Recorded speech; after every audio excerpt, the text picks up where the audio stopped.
Welcome to Explosive Enterprises, and today we're reviewing a product from our first sponsor. It's a cleaning mat.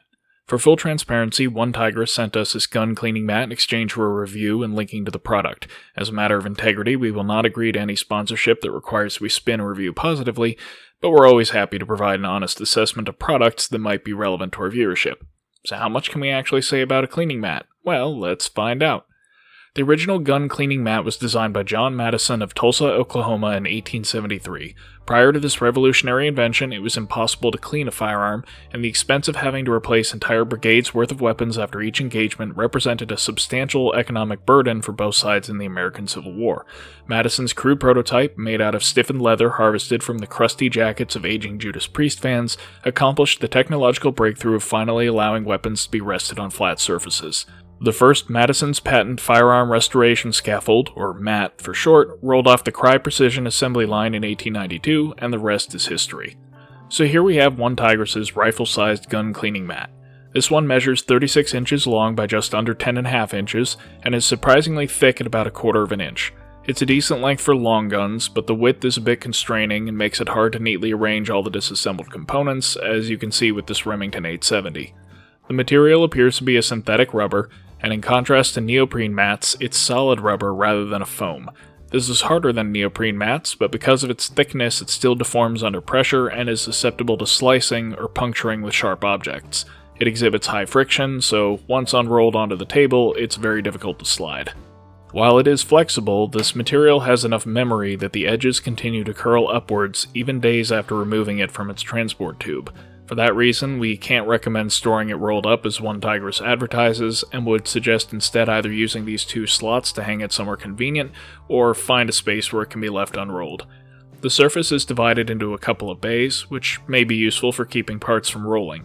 The left side bay also has these small posts, which are embedded magnets. These aren't particularly strong, but will retain small steel parts. Of course, since magnets only work on ferrous metals, these don't do anything for aluminum or zinc alloy parts. That said, for steel parts they do work reasonably well. I should mention that during detail stripping of the 870, I lost control of the extractor plunger while removing the extractor, which shot out under spring tension, ricocheted off a nearby surface, and came to a halt adhered to one of the magnets. That was, frankly, very lucky on my part, but it at least demonstrates that these aren't uselessly weak. As mentioned before, this rubber does have some give to it, so it provides a safe backing when driving pins or hammering parts into place. Because it's relatively soft, it doesn't prevent driving pins out against it, but the gouges they create may be permanent. Since this is a cleaning mat and I am a caveman armed with industrial solvents, we should talk a bit about chemical resistance. Water does not quite bead up, but it doesn't appear to be absorbed into the surface and wipes off easily. Hops number 9 has no apparent effect, but spilling a bunch of acetone on the mat does appear to have altered the rubber slightly, likely melting the surface. So while this is generally not going to be damaged by common solvents, we would not recommend allowing anything that attacks the synthetic rubber to accumulate on it. To test cleanability, we smeared a bit of grease into the surface and then tried removing it with just soap and water like the instructions suggest, and yeah, that works fine. And lastly, because working with AEGs and electronic accessories can mean soldering work, we tested to see exactly what the mat does if exposed to high heat. Unsurprisingly, it melted.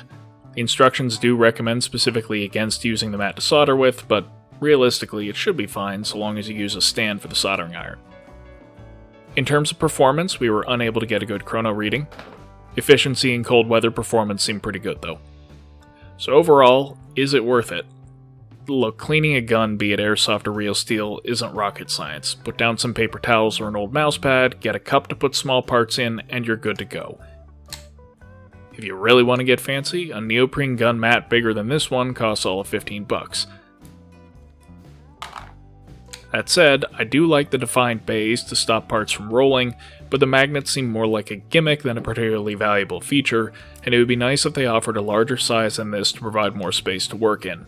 As it stands, this is great for, say, detail stripping an entire pistol, or basic field stripping and cleaning of a rifle, but considering you can do either of those with stuff you probably have lying around the house, it's hard for me to say you have to go out and buy this. If you really are trapped in infomercial hell and need a stable, non-slip, solvent-proof surface with defined little trays and magnets to hold small parts, yeah, it's $30 and it does more than the neoprene mats. Sure, go buy it. Well, that's all for today. We'll be returning to our usual content in the next video, which will be about how to use gas blowback guns in the winter, so stay tuned for that. Hopefully you found this useful, and as always, thanks for watching.